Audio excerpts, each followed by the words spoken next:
With us for the duration, the leader of the UK Independence Party, Nigel Farage. Welcome back to the programme. Thank you. Now, what he said there this morning is that he was looking for measures to accelerate the number of women working for top of British firms, saying he wants a target of around 30%.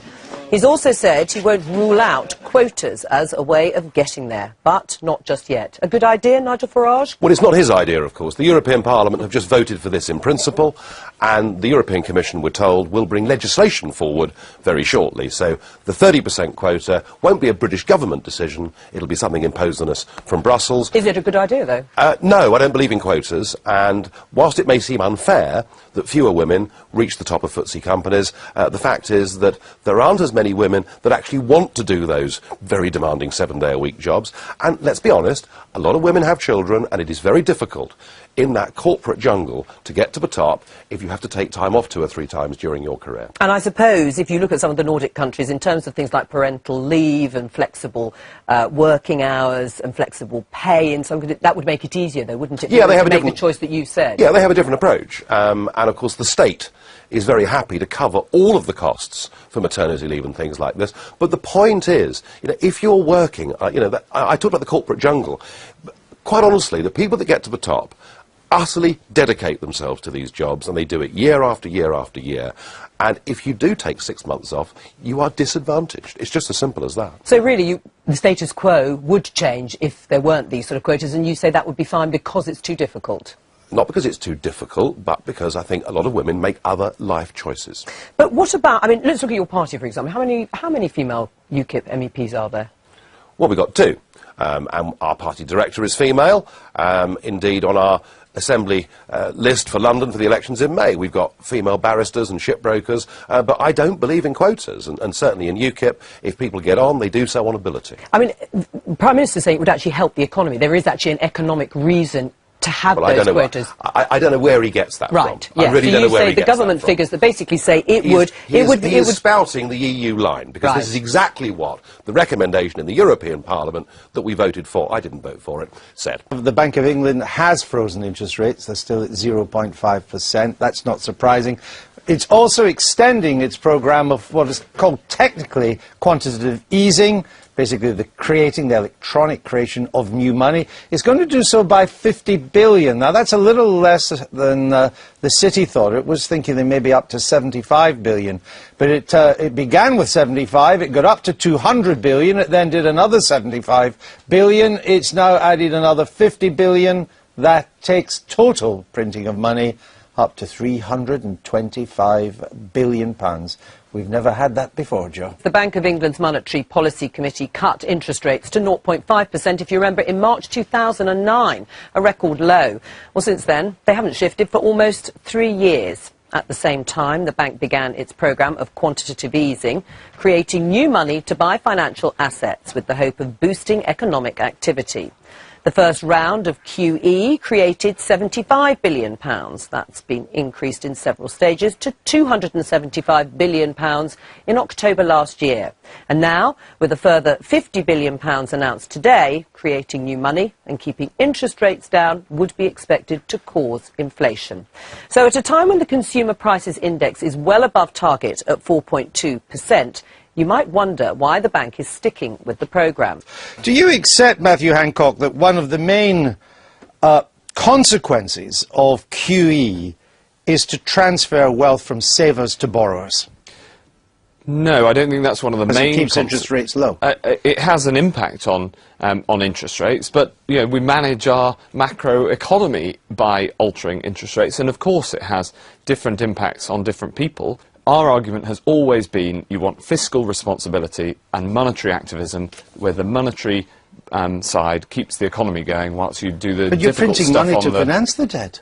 Well, the Bank of England, is well, it's not technically printing money, but it's carrying out quantitative easing. Hold on. The government issued £17 billion worth of gilts in October last year.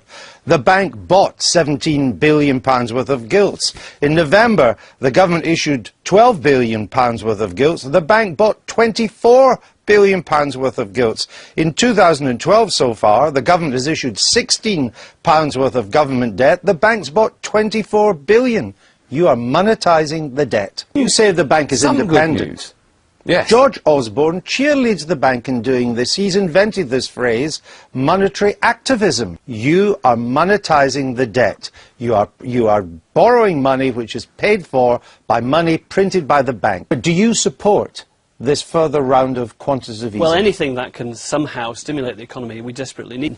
George Osborne said that printing money was, quote, the last resort of a desperate government. Now, Matthew, you were his chief of staff at the time. All right, let's try and stick with... Did you advise him to say that? No, Didn't we? Nobody really cares what he said then. Let's stick Well, I with think it's quite 20... important. Well, let me tell you, I don't care. And I ask the question. Okay, well, okay. I think Let me people ask, care. as a Conservative, meant to encourage people to save, to build up their own property, a party that espouses a property-owning democracy, are you comfortable as a Conservative with a policy which is effectively state-imposed negative real interest rates? The state always has a role in the level of interest rates But are through you the Bank of comfortable with England. state-imposed negative real interest Well, rates? they're not the long interest rates are not imposed by the state, as you well know. They're imposed by the bond market, whether we like it or not. And so You're flooding the bond market. You're flooding the bond market with money to depress long-term interest rates, Matthew Hancock. This is all-level economics we're trying to teach you. Hardly. I think it's As if gone I too didn't far. really quite know. No, I completely understood why, back in 08, 09, QE was used, because there was a real serious scare about the banks. That has now gone. I think our savers are getting an absolutely rotten deal, and I think the real problem is we're not dealing with the size of the debt. You know, Osborne, I know it's difficult, and we're not having any serious growth in the UK economy. I think they're the real problems that need to be addressed. If I say one thing to that, you've got some people saying we're cutting too fast. You've got some people saying we're Stimulating the economy. cutting too slowly. You're not cutting. The government needs exactly. No, So some say you're you're not not cutting enough. You're not Some cutting say at you're all. cutting too much. As a government, if you're being criticised from both sides, you're I normally don't in the think right that's You're place. not cutting at all, are you? In fact, you know, we're borrowing far more than we're earning every year. Does mean you're all wrong. What will it be? What will it be We've this got one year? extreme over here and another extreme over there, and just we're because more you're broadly saying- down the middle, and Are I you- feel pretty Come comfortable on, mate, are in you that. cutting? don't Are look you very cutting comfortable. government spending? Yes or no? The departmental. No, let's not go budgets to are the going government down. spend. I want to We've stick. been- Can I just point out that several months ago, the Bank of England snuck out in small print of 6-point type that the effect of its quantitative easing so far had been to raise inflation by anything between 1 and 2.6%. I think, no, inflation, between 1 and 2.6%. I think we can take it that it's closer to the 2.6 because the bank wanted to downplay the real effect. Are you comfortable with that? Inflation hits the poorest. So you're squeezing savers in Middle England and you're hitting the poorest by putting inflation up. Is that Tory economic policy? The distinguished economic editor of The Scotsman this morning says that the bank may end up printing £600 billion. Now, was the England football manager Fabio Capello right to resign? I am, of course, an expert on this. It's the talk of the tea room over the road, just as it is all over the country. What about you? Do you think it should be an Englishman? I was astonished when this chap Capello was appointed, and he's been there for a few years. He's earned 24 million quid. He couldn't even speak the language when he was appointed. I know everyone why says that, but can't why? we have somebody English running the English football because team? maybe they couldn't find anyone good enough Well, I to tell do you it. what, nobody could have done a worse job than Capello has done. And I must say, I think Harry Redknapp, he's probably got a bit of a debt to pay to Spurs, but I think Redknapp's going to be the next man, and good. All right, then. We have got consensus. Everyone wants Harry, I think. I agree too, whatever it was.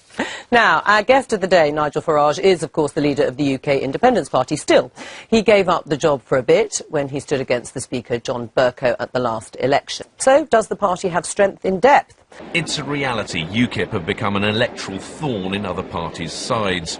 Nigel Farage led them at the 2009 European Parliament elections, and UKIP got the second highest share of the popular vote. His attacks in the European Parliament are both praised and damned. You have the charisma of a damp rag and the appearance of a low-grade bank clerk. And the question that I want to ask is, who are you? I'd never heard of you. Nobody in Europe had ever heard of you. So you're a one-man band? Absolute nonsense. Well, no one's heard of anybody else in the party. Oh, you had, just the other week, you had Lord Hesketh sitting in this very chair. He joined the party last year. Well, only Lady Hesketh's heard of him. We've even got grandees now in UKIP. Who? Well, Hesketh being one. Stuart Wheeler last year became our treasurer, which I think sent a very good message. And I was looking this morning. He's not a politician, though, really, is he? He bankrolls you. He used to bankroll the Tories. He certainly bankrolled William Hague, didn't he? Yeah. But I think when people like that take on senior jobs within the party, it says we're far more than a one-man band. And I was looking this morning at our list for the London Assembly elections, and there we have men and women in their 30s and 40s, barristers, stockbrokers, shipbrokers, very professional, very competent people. There's been a big change in UKIP over the last couple How of years. many people are standing in those elections for you? Well, there are 25 in all. You've got in all, and you've got someone Of course. Right, yeah. And I'm very confident that on our message, jobs and growth, interestingly, back to the previous conversation, that we're so hamstrung by EU law that we're not able to go out there and create jobs in this country that we're going to do well. Just look, in 2011, we made a lot of progress in those opinion polls. We started the year off at 2.5% to 3%. We finished it up to 7.5%. That was big progress for us. And you rate quite well in the polls as a leader, but the public sees you as a one-man band leading a one-issue party. Well, I think that's unfair, and I think... But that's how they see you. No, I think, you know, there are people like my deputy, Paul Nuttall, who is only 34, a Scouser, who's beginning to appear on more and more BBC programmes, and they're going to get to see more of him. And as far as... But we've had Stuart Wheeler on. Yeah, well, there we are. So there's 3 or 4 names here already that have been on this programme. But not some of the younger ones in the party. Well, you know, get him on, and we're going to get people elected to that London Assembly who are very, very bright and young. What's the target for 2012? What will be another amazing year for you if you achieve what? Well, the thing we have to do this year is we have to win seats in the London Assembly. If we fail to do that, then 2012 will have been a failure. So that is the big objective, is to get people elected there. We will also, of course, be continuing to fight by-elections, local elections. And, you know, in Barnsley last year, for argument's sake, we came second in the by-election in Barnsley. And I would obviously look for that trend in the opinion polls to continue. We were, up until the summit, where Cameron was thought to have vetoed something, we were running neck and neck with the Lib Dems, and I expect that trend to continue, and I think we can get past them. But even the Greens have their own MP now in Brighton. You haven't managed that. Well, the problem we have is that our support is spread across the country. You know, there are UKIP votes in Tory areas, there are UKIP votes in Labour areas. We don't have... Aren't the Greens spread across the country? No, thinly? Absolutely not. Do much better than you locally, though, don't they, in terms of councils and... Greens do well in 3 or 4 big cities, and very poorly everywhere else. We tend to do very respectably everywhere. That is part of our problem, and it's why what we've got to try and do is build up a local government base. There are areas now where we have got district and county councillors, and they're the areas that we've got to work on. But like the Greens and the Lib Dems in the early days, you have to build that up from the ground up, don't you? That's more difficult. It's a heck of a job, and I'm not pretending it's easy, but we are making progress. Let's look at some of the policies then beyond the one that you're famous for.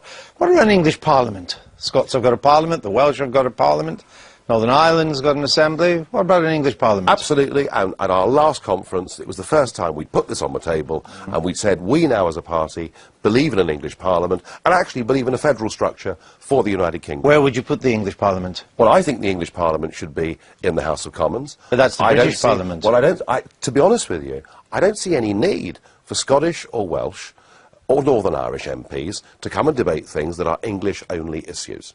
And most of the business that is conducted there tends to be on English-only issues. But wouldn't it be more symbolic to have a separate Parliament, and then the country, if it stays a United Kingdom after the Scottish referendum, comes together in Westminster, which would be kind of, quote, the Imperial Parliament for the whole of the UK?